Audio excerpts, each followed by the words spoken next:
बंदे लेने के बाद गणवा का पर्चा होता है। वो तो करेंगे इन्हीं पे करेंगे। नहीं, आप मेरी बात सुने, कितनी अजीब सी बात है कि 2 दिन का टाइम है, वो है ही नहीं, अवेलेबल ही नहीं है लोगों के लिए। मतलब आधा घंटा में हो गया बैठे हुए, वो कह रहे हैं 40 मिनट बाद आएंगे, तो जो उनकी ड्यूटी है वो अपनी ड्यूटी पे है ही नहीं। 2 दिन का टाइम दिया है सिर्फ इन्होंने लोगों को, और ये यहाँ है ही नहीं, अवेलेबल ही नहीं है, ये अपनी ड्यूटी पे ही नहीं है।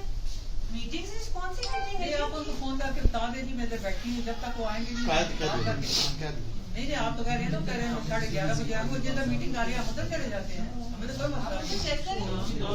अटक चाहिए, अटक तो बाहर नहीं नहीं, अटक तो बाहर नहीं है,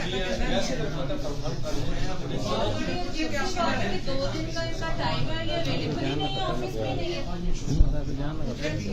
आप किधर है वो कह रही है, मेरा उन्हें बताएं, वो कह रही है कि मैंने मिले बगैर नहीं जाना, मैंने अपने बंदे भी लेके जाने हैं और जो पेपर इन्होंने वाले दिए मैंने वो भी लेके जाने हैं। ये रिस्पॉन्सिबिलिटी दूसरी चीज शायद मुश्किलों की ये सब लास्ट पेपर से दोबारा ये सब्स्टिट्यूट किया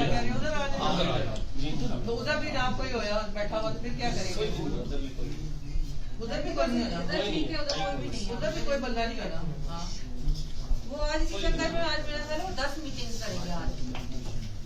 तो इससे बनेगा क्या? ये तो सोचे ना आप, तो कितना छुपेंगे हमारे से? मैम आज का दिन तो तमाम एमएलए यहाँ पर आके पेपर जमा करवा रहे हैं, वो है ही नहीं। इलेक्शन कमीशन को ये भी लिखिए कि आपके जो ऑफिसर है वो अवेलेबल ही नहीं है, वो कह रहे हैं मैं नहीं आ सकता, मैं मीटिंग में हूँ।